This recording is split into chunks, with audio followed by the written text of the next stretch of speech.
ನನ್ನೇನೋ ಮೊನ್ನೆ ಮಂಡ್ಯದಲ್ಲೂ ಮಾತನಾಡಿದ್ದಾರೆ. ನಾನು ಅವ್ರ ಹತ್ರದಲ್ಲಿ ನೋಡಿರೋನು. ಕರಪ್ಷನ್ ಅವ್ರ ಬಾಯಲ್ಲಿ ಕಡಿತದೆ ಅಂದರೆ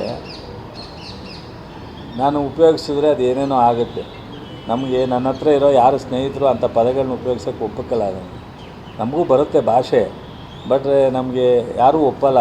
ಅವೆಲ್ಲ ನಿಮ್ಗೆ ಅಲ್ಲ ಅಂತಾರೆ ಭಾಷೆನ ಉಪಯೋಗಿಸೋದು. ಇವರು ಟಿಕೆಟ್ ಕೊಡೋಕ್ಕೆ ಹೆಂಗೆ ಫಿಕ್ಸ್ ಮಾಡ್ತಿದ್ರು, ಅಥವಾ ಬೇರೆಯವ್ರ ಸೋಲ್ಸೋಕ್ಕೆ ಯಾವ ಕ್ಯಾಂಡಿಡೇಟ್ ಹಾಕೋಕ್ಕೆ ಅದಕ್ಕೆ ಮಾತಾಡ್ತಿದ್ರು, ಎಲ್ಲ ಗೊತ್ತಿದೆ ರೀ. ರಾಜಕಾರಣ ಇವರು ಮುಖ್ಯಮಂತ್ರಿ ಆದಾಗ ಅಥವಾ ಅಪೋಸಿಷನಲ್ಲಿದ್ದಾಗ ಯಾವ್ಯಾವ ಕರಪ್ಷನ್ ಬಗ್ಗೆ ಅಥವಾ ದುಡ್ಡಿನ ಬಗ್ಗೆ ವ್ಯಾಪಾರದ ಬಗ್ಗೆ ಕುಮಾರಸ್ವಾಮಿಯವರಿಗೆ ಅಲ್ಲ ರೀ ಆಡಬಾರ್ದು. ಮಾತೇ ಆಡಬಾರ್ದು ಅವ್ರಿಗೆ. ಈಗ ನೋಡ್ರಿ, ಅವ್ರ ನೈತಿಕತೆ ಅನ್ಕೋತಾರೋ ಅದನ್ನು ಜವಾಬ್ದಾರಿಯುತ ಸ್ಥಾನ ಅನ್ಕೊಂಡು ಮಾತಾಡಲ್ವೋ, ಅವ್ರು ಆಡಬಾರ್ದು ರೀ. ಮಾತಾಡೋಂಗಿದ್ರೆ ಎದುರುಗಡೆ ಬಂದು ಮಾತಾಡಬೇಕು.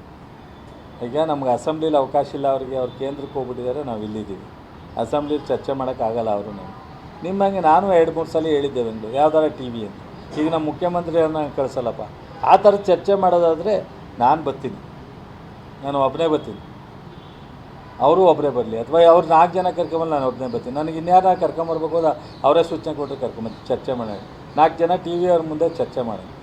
ಇವೆಲ್ಲ ಬಿಟ್ಟುಬಿಟ್ಟು ಯಾವ ಕರಪ್ಷನ್ನು ಇದನ್ನು ಬಿಟ್ಟು ರಾಜ್ಯದ ಅಭಿವೃದ್ಧಿ, ಜನರ ಕಾರ್ಯಕ್ರಮ, ಜನರ ಬದುಕಿನ ಬಗ್ಗೆ ಏನಾದರೂ ಒಂದು ಅಭಿಪ್ರಾಯ ಹೇಳಿ, ಸಲಹೆ ಕೊಡಲಿ, ಅದನ್ನು ಸ್ವೀಕಾರ.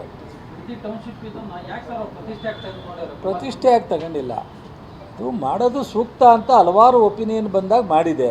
ಇವತ್ತು ಅದನ್ನು ಕುಮಾರಸ್ವಾಮಿ ರಾಜಕೀಯ, ಅವರು ರಾಜಕಾರಣ ಮಾಡದೇ ಇದ್ದರೆ ಮುಂದಿನ ಚುನಾವಣೆಗೆ ಏನಂತ ಹೋಗ್ತಾರೆ? ಹಿಂದೆ 5 ವರ್ಷ ಮಾಡಿರೋ ಕಾರ್ಯಕ್ರಮದಿಂದ ತಾನೇ ಸೋತಿರೋದು ಅವರು. ಮುಂದೆ ಹೋಗ್ಬೇಕಂದ್ರೆ ಏನಾದ್ರು ತೀಟೆ ಮಾಡಬೇಕಲ್ಲ. ಮುಂದೆ ಯಾವ ಕಾರ್ಯಕ್ರಮ ಅನೌನ್ಸ್ ಮಾಡೋಕ್ಕೆ ಅವ್ರ ಹತ್ರ ಏನಿದ್ದಿದ್ದು?